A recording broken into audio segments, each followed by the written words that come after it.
Hello everyone, welcome to my YouTube channel. तो आज हमारी हिस्ट्री की एमसीक्यू सीरीज की क्लास नंबर 15 और टॉपिक नंबर 14 भारत पर अरबों का आक्रमण। तो चलिए शुरू करते हैं। आज की क्लास का हमारा पहला क्वेश्चन है,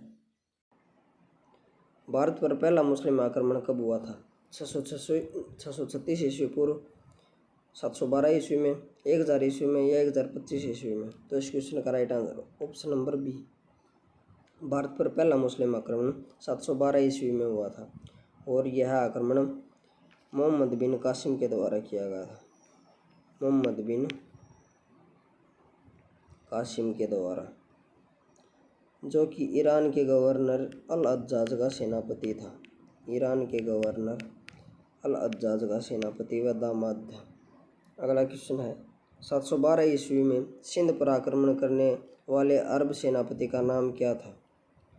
महमूद गजनवी, मोहम्मद बिन कासिम, मोहम्मद गोरी या बाबर? तो इस क्वेश्चन का राइट आंसर है ऑप्शन नंबर बी, 712 ईस्वी में सिंध पर आक्रमण करने वाले अरब सेनापति का नाम मोहम्मद गोरी था। और इसने जब सिंध पर आक्रमण किया तो उस समय सिंध का शासक दाहिर था। दाहिर।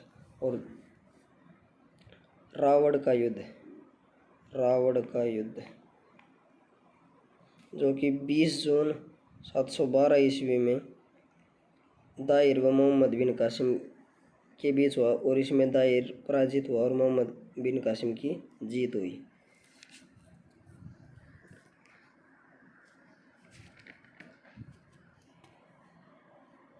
महमूद गजनवी ने 1000 से लेकर 1027 ईस्वी तक भारत पर 17 बार आक्रमण किए।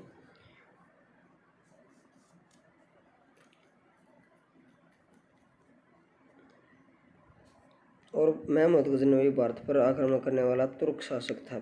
सबसे पहले भारत पर अरबों ने आक्रमण किया, उनके बाद तुर्कों ने आक्रमण किए थे और तुर्क आक्रमण करने वाला महमूद गजनवी था। महमूद गजनवी सबुक्तगीन का पुत्र था और इसका जन्म 971 ईस्वी में हुआ था महमूद गजनवी का। और यह 27 वर्ष की अवस्था में यानी कि 998 ईस्वी में गद्दी पर बैठा था।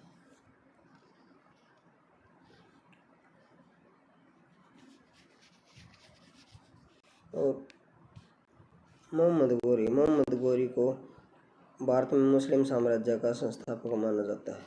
भारत में मुस्लिम साम्राज्य का संस्थापक माना जाता है। बाबर मुगल साम्राज्य का संस्थापक बाबर था। मुगल साम्राज्य का संस्थापक बाबर था।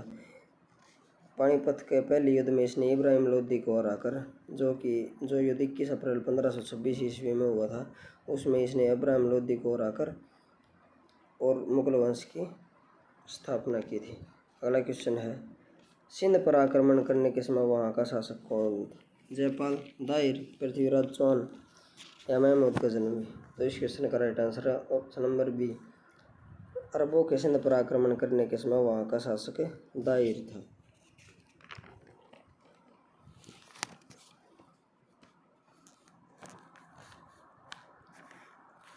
अगला क्वेश्चन है, अरबों के भारत पर आक्रमण करने का मुख्य कारण क्या था या मुख्य उद्देश्य क्या था? धन दौलत लूटना, इस्लाम का प्रचार प्रसार करना या उपरोक्त दोनों या इनमें से कोई नहीं?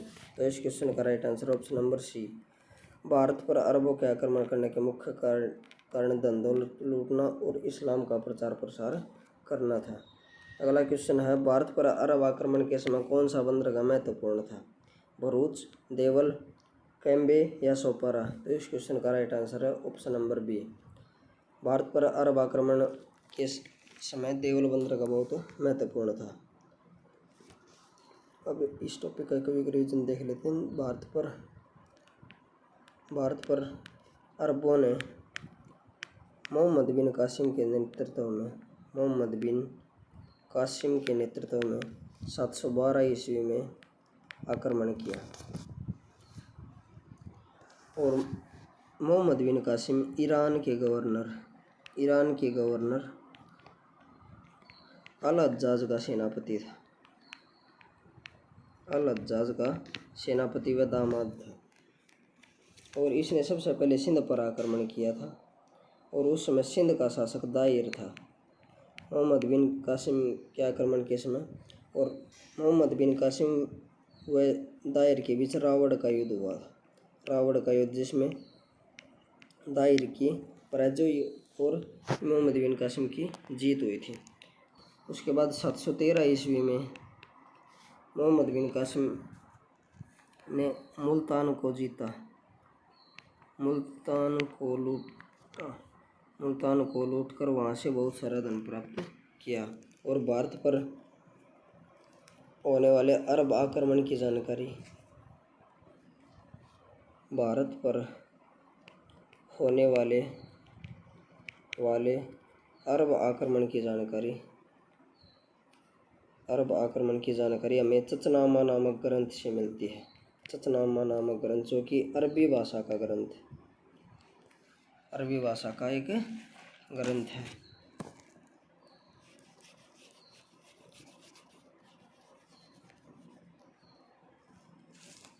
और भारत में सर्वप्रथम जजिया कर लगाने वाला, भारत में सर्वप्रथम जजिया कर मोहम्मद बिन कासिम के द्वारा लगाया गया था। मोहम्मद बिन कासिम के द्वारा लगाया गया था और यह कर इसने सिंध प्रांत के देवल क्षेत्र में लगाया था देवल क्षेत्र में। और देवल इस समय एक महत्वपूर्ण बंदरगाह था।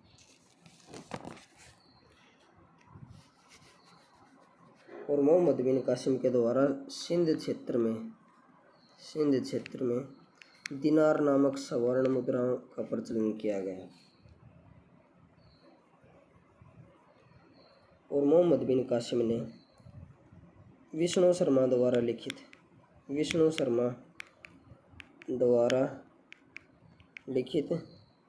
पंचतंत्र का अरबी में अनुवाद करवाया। और अरबी में अनुवाद करवाकर उसका अरबी में नाम कलीला दमना रखा गया, कलीला दमना।